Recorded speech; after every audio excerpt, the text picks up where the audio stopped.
Not far from the Holy Sepulchre Church, the Crusaders built in the 12th century two churches, one dedicated to Mary and the other one also dedicated to Mary.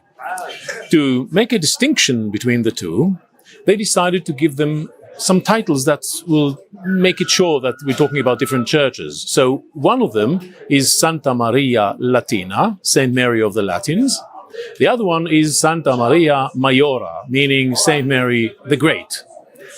Now, Saint Mary the Great didn't survive, but Santa Maria Latina survived until the 19th century, the end of the 19th century, and then a new church was built on the ruins of that church, a German modern Lutheran church named the Church of the Redeemer, which we can see right here.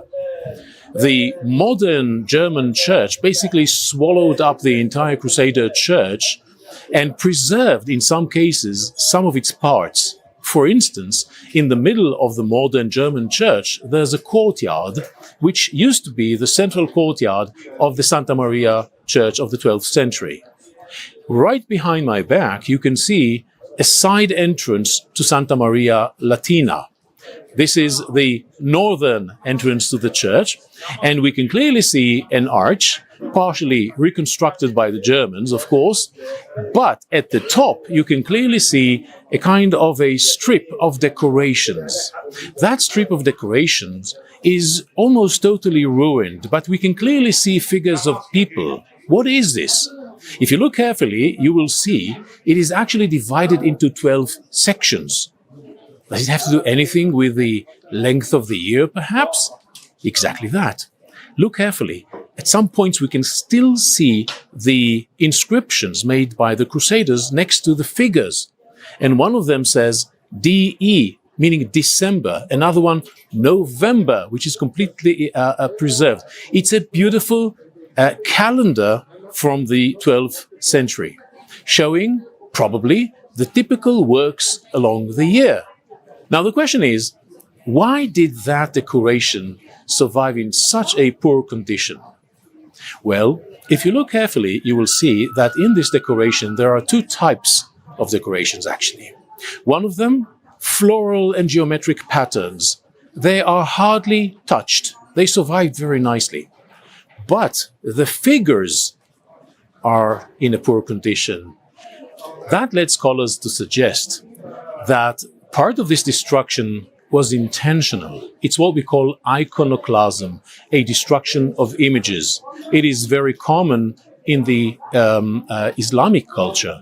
Muslims, as a rule, cannot tolerate figurative art. Now, sometimes they tolerate that, but in other cases we can see that they destroy the images.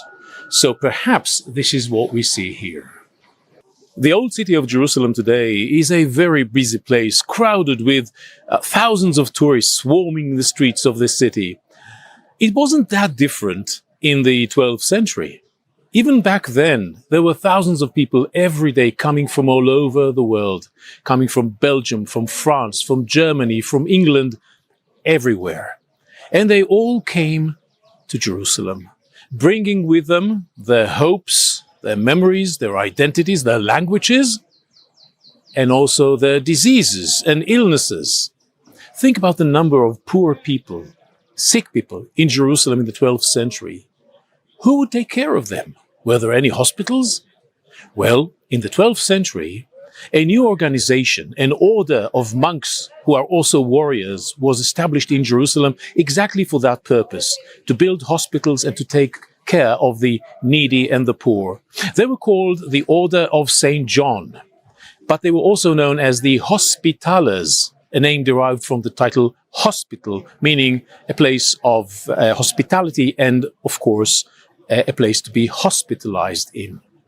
Their headquarters was here in Jerusalem, exactly where I am now, at the heart of the Christian quarter, next to the Holy Sepulchre Church. Actually, up until 150 years ago, you could see the remains of this huge hospital.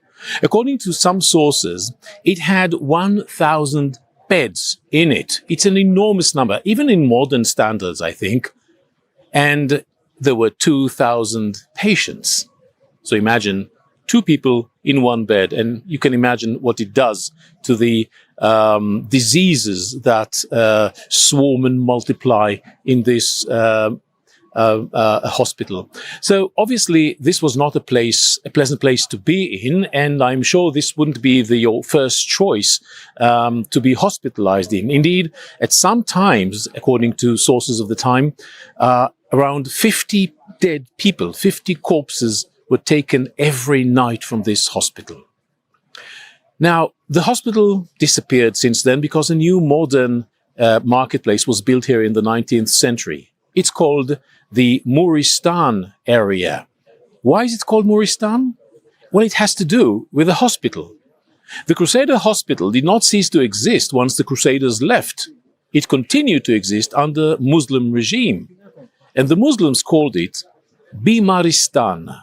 Bimaristan is a Persian term which was adopted by the Arabs. It means a hospital.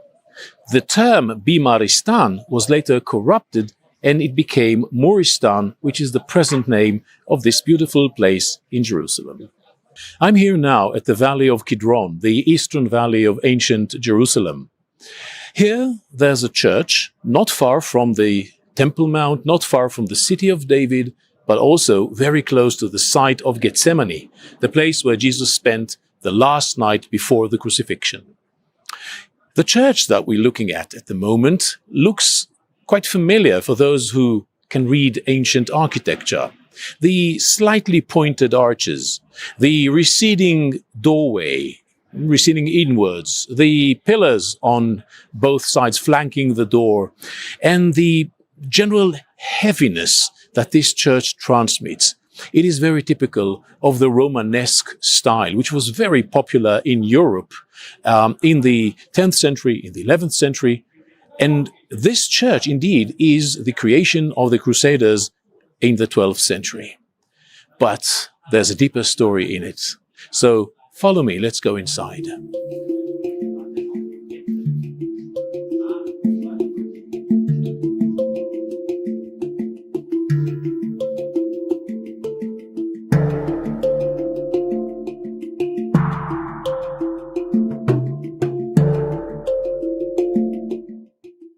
The name of this church is the Church of the Tomb of Mary.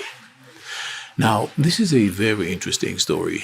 You see, the Gospels say nothing about the death of Mary, or the end of her life. But in the apocryphal texts, meaning the texts that were written slightly later and were not included in the New Testament, therefore we call it the apocryphal texts, in these texts we find the report about the end of her earthly life. And actually there are two different traditions about the last days of Mary. According to a Catholic tradition, it took place in Ephesus in Turkey. But here in Jerusalem we have our own local ancient tradition, according to which when Mary passed away, she was buried here at the Valley of Kidron. In the Byzantine era, a church was built on the specific point in which we can still see the remains of a Second Temple period typical Jewish burial place. Is this the burial place of Mary? No one can tell from a scientific point of view. Either you believe it or not. But it is indeed a possibility. Now, the church that was built here in the Byzantine era was much bigger than the present-day church, but it was partially destroyed since then, and when the Crusaders came, they added the upper part, which we saw at the entrance, the facade and the staircase going down. According to the apocryphal texts, when Mary ended her earthly life, she was buried in Jerusalem, but 3 days later, her son, Jesus, came down to earth and took her body and combined it with her soul in heaven. So obviously this is the reason why, according to the local Christian belief, this tomb should be empty.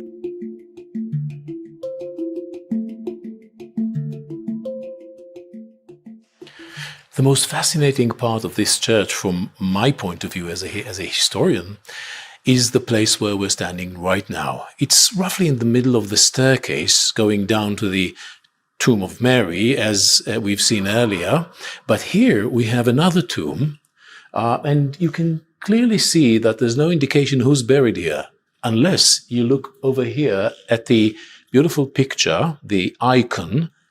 And this icon has a title. It shows the death of someone, and it says in Greek, it says, Hekoimesis tes hagias anes, meaning, well, roughly the death or the sleep of Saint Anne.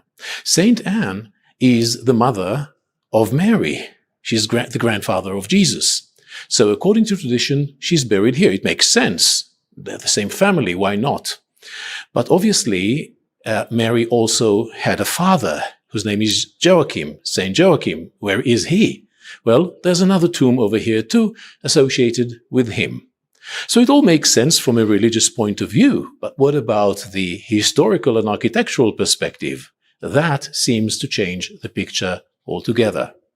Because once we look around us, and especially at the dome above my head, it transpires that we're actually talking here about not a Second Temple period tomb, but rather about a Crusader structure. So who's buried here?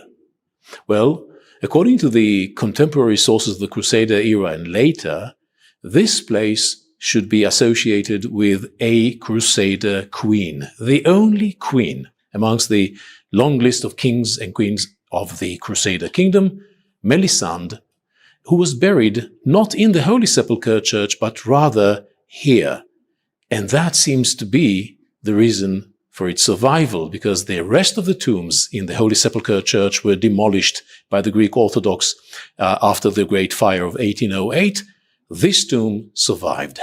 Melisande was one of the most important queens of the Crusader era. She lived around 1150s. That's the middle of the Crusader era in the 12th century. And she was the daughter of Baldwin II.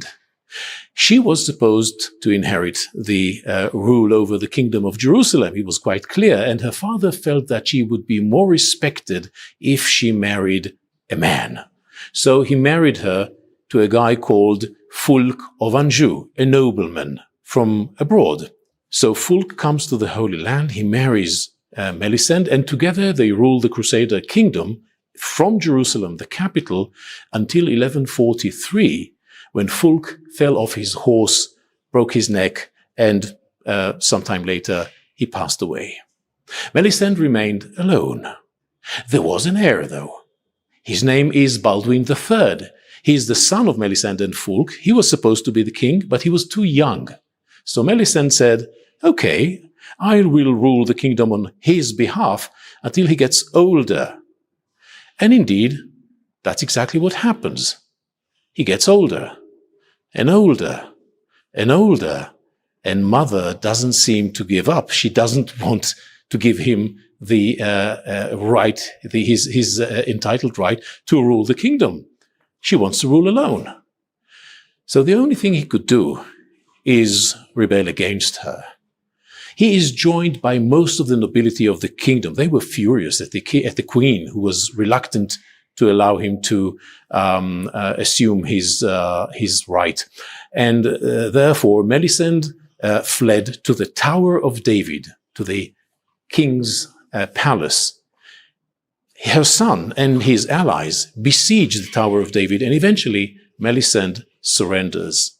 She gives the keys to her son, and she moves away. Interestingly enough, slightly later, when we look at documents from the coming years, we see that Melisande and her son signed decrees together. It means that at some point they managed to get to some agreement of some sort, and they ruled together. When she died, she asked to be buried at this special place, and we have found it in the 1970s. Until then, no one actually knew that this is the place where Melisande was buried.